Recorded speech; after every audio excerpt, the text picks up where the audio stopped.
Hello, in this video I'm gonna show you how to edit the map on Philips HomeRun 5000 series.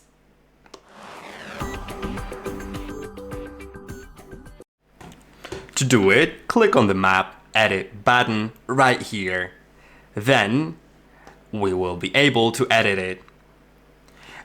First, we can add zones, which means we can do a virtual wall, which means your robot will not go past that virtual wall.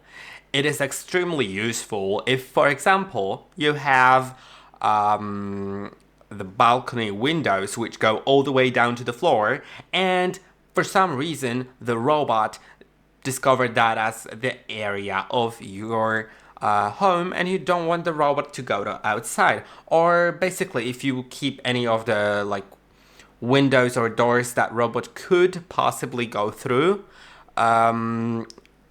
you can do the virtual wall or in any other possibility. You can just add it, then extend it, and you can see this is the line. Of course, it must leave the circle around the station here, so the station isn't covered by anything.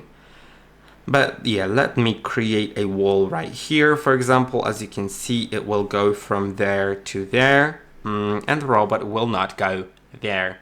You can also do a no-go zone, which will be a square or rectangular zone where the robot will not go in. For example, where your dog food is, or no-mop zone, which can be, for example, a carpet, and your carpets will not be mopped, or some kind of floor that you don't want to mop. Now you can also edit rooms, and to edit rooms, you can do multiple things. You can divide rooms. Let's select the room to divide, then draw a line of division.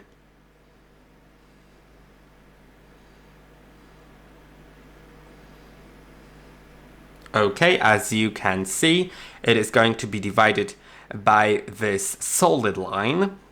Let's approve it.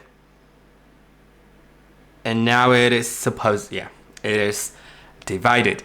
You can merge them as well by tapping on merge, selecting the rooms that you'd like to merge and approving, but I won't do that. And you can also rename the rooms. So let's say this one is a living room.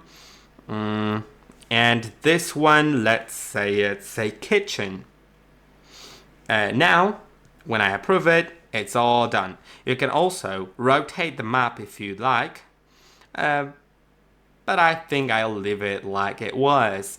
And that's it. I hope that this video was helpful. Don't forget to like and subscribe, and I'll see you in the next one.